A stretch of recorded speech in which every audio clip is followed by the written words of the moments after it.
Hari ini saya akan menerangkan tentang tajuk 4.1.2 iaitu di bawah tajuk kod arahan melibatkan atau cara yang melibatkan struktur kawalan pelbagai pilihan.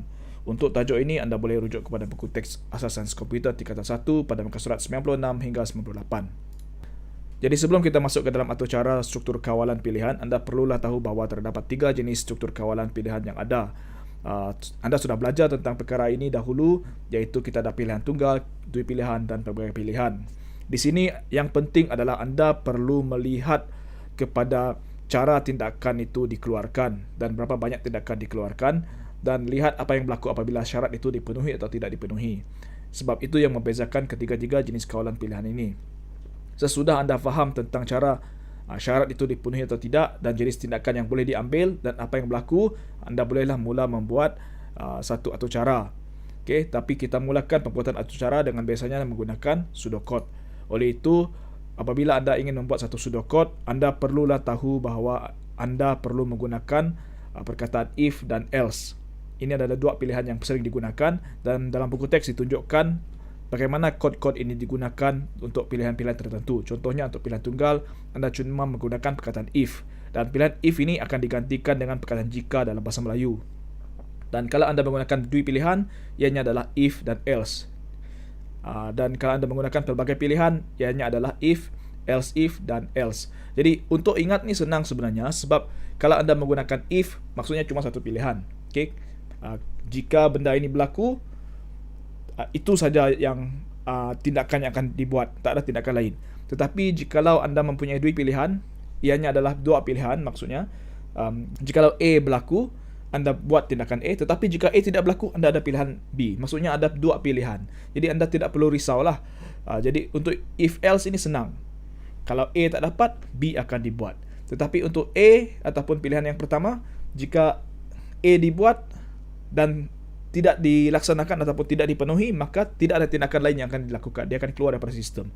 Jadi itulah perbezaan antara pilihan tunggal dengan dua pilihan. Tetapi untuk pelbagai pilihan ini lagi menarik sebab kita ada banyak pilihan. Jadi kita kena menggunakan if. Dan selepas itu, apa-apa pilihan ataupun syarat yang kena diuji selepas itu, kita gunakan perkataan else. Sehinggalah syarat terakhir else. Jadi untuk pelbagai pilihan dia lebih menarik sebab kita ada 3 benda yang kita gunakan, iaitu syarat yang pertama yang anda uji adalah kita akan gunakan if, iaitu jika.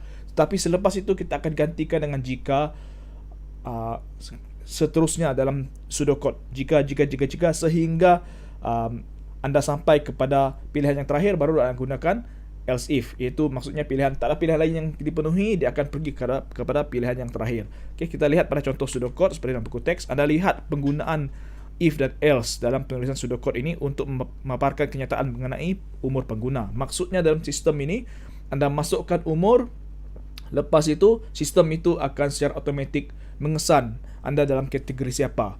Okay, jadi di sini anda lihat penggunaan jika tidak. Ini adalah satu contoh penggunaan dui pilihan. Dia banyak pilihan. Okay, anda boleh lihat ada banyak pilihan di mana jika itu dipaparkan berkali-kali. Okay, ini adalah penggunaan untuk dui pilihan seperti yang anda lihat pada jadual di sini. Okay. Ya, dalam bahasa Melayu kita tidak ada else if. Jadi dia menggunakan terus jika tidak. Untuk soalan ataupun pseudocode yang sama, kita lihat dalam carta alir, ianya adalah pun sama, cuma dia tidak menggunakan perkataan jika. Untuk carta alir anda boleh lihat, walaupun saya kata di sini perhatikan penggunaan if dan else, tetapi dalam penulisan carta alir anda tidak perlu menggunakan if dan else. Sebaliknya anda menggunakan simbol-simbol untuk menunjukkan berlakunya pilihan di sana. Okay, jadi sama juga untuk carta alir ini, ianya adalah sama untuk satu carta alir yang menunjukkan dua pilihan. Jadi sebenarnya tidak susahlah untuk tajuk ini. Yang paling penting bagi anda tahu adalah bagaimana untuk menulis satu atur cara berdasarkan pilihan-pilihan yang ada. Kalau ikutkan cuma ada 2 saja yang anda kena ingat, bagaimana untuk menggunakan jika dan bagaimana untuk menggunakan jika tidak. Okay, kalau dalam bahasa Melayu. Kalau dalam bahasa Inggeris anda kena menggunakan 3 kod yang ada di sebelah kiri ini. Tetapi dalam bahasa Melayu nampaknya kita cuma menggunakan 2 saja, iaitu perkataan jika dan juga jika tidak. Jadi ianya tidak susahlah. Kalau banyak pilihan, anda terus jika, anda terletakkan sahaja jika sehingga pilihan terakhir jika tidak. Itu adalah pilihan yang terakhir. Tetapi untuk pilihan tunggal, anda guna jika dan selepas itu anda tamatkan terus. Jadi kita terus ke praktis kendiri 4.2. Di sini anda boleh lihat dalam buku teks muka surat 98 terdapatnya satu praktis kendiri yang melibatkan penggunaan Scratch. Sama ada anda download ataupun gunakan secara online, itu pilihan anda. Tetapi yang anda perlu buat sekarang adalah untuk mengikut ataupun meniru sahaja Scratch atau cara yang telah dibangunkan di sini. Ini adalah sebenarnya latihan supaya anda boleh melaksanakan ataupun memahami dengan lebih mendalam tentang penggunaan Scratch. Oleh itu, anda cubalah, cuba tiru dan cuba guna ataupun cuba buat latihan Scratch ini. Jadi, sebelum kelas kita berakhir, saya suka ingatkan bahawa anda perlu ingat jenis-jenis kawalan pilihan dan kemudian anda perlu tahu cara menulis pseudocode dan cara menulis carta alir. Ingat bahawa anda menggunakan perkataan jika dan jika tidak apabila anda menulis pseudocode dalam bahasa Melayu. Tetapi kalau anda menggunakan carta alir, anda tidak perlu ingat jika ataupun jika tidak, tetapi sebaliknya anda kena memahami simbol-simbol yang ada dalam sebuah carta alir. Ini sudah kita pelajari dalam bab-bab terdahulu. Oleh itu, sekian sahaja daripada saya hari ini. Terima kasih kerana menonton dan selamat belajar.